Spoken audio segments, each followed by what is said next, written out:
Makoy, sabi niya, pakaswerte mo ang bongga kung sa FPJ's Batang Quiapo, kinasusuklaman ka. Dito naman talagang, syempre pari ka, di ba? Ito raw ba ay pambawi kung paano ang sama-sama mo dun sa TV series. Pero dito, syempre pari ka, ikaw napakabait mo, di ba? Ito mo? Hello, okay na. Sir, salamat. To be honest, totoo naman talaga pambawi din to talaga din sa mga hindi nakakilala sa akin personally.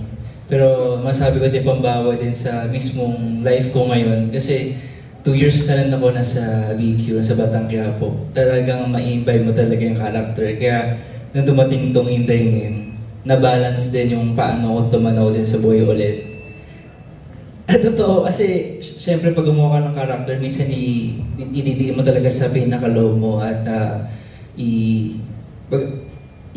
ika-character mo talaga sa buhay mo. Kaya nakatulong din to sa akin na mabalance kung ano meron na nararamdaman ko. Minsan pagka syempre sa bilang David sa Batang Quiapo, mabigat talaga. Ito, ibang bigat to, about faith, about God naman to. Kaya ang sarap sa feeling na merong ganitong project for me. Yeah. Actually, interesado kami malaman, nahirapan ka doon sa transition. Kasi you're doing Batang Quiapo at the same time na ginagawa mo to, di ba? Ng Inday Name, nahirapan ka sa dalawa. Yes po. Mentally, lahat, physically, kahit na spiritually din po, sa totoo lang, ang hirap. Kasi ibang tao, the same time, totoong tao si Father Rowe. At napaka-importante na hindi magkamali sa mga bagay-bagay, hindi lang sa eksena, kung paano din gumalaw.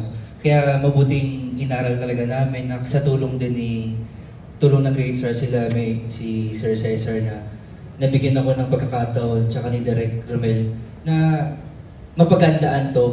Pumunta pa kami dito mismo, nagkaroon ako ng parang tinuruan ako paano mag-misa, paano maging isang Father Rowell, paano isang maging misyonaryo na pare. Na isa sa pinaka-natandaan ko na bababa ka sa pinaka pagkatao mo. Kasi kami, as an actor, syempre, tuwating sa point na artista kami, na feel namin, kilala kami na lahat. Kaya nga po pinagwalis ako doon sa ginagawa sa akin. Parang feel ko na sa baba ka, wala ka dapat ikayabang, i-pride.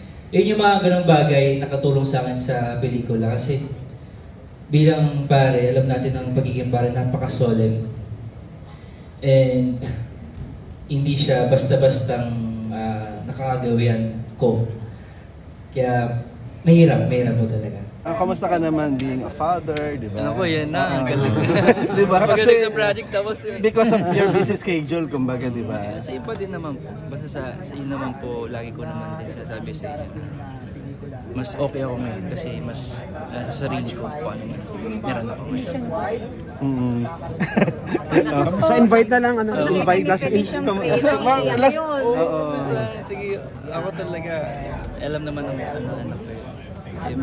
Basta lang may tanong na si Alan. Last lang kay Alan. Fairness, mukha kang pare.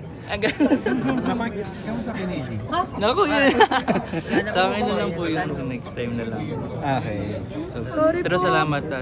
Okay, thank you. Thank you po. Thank you.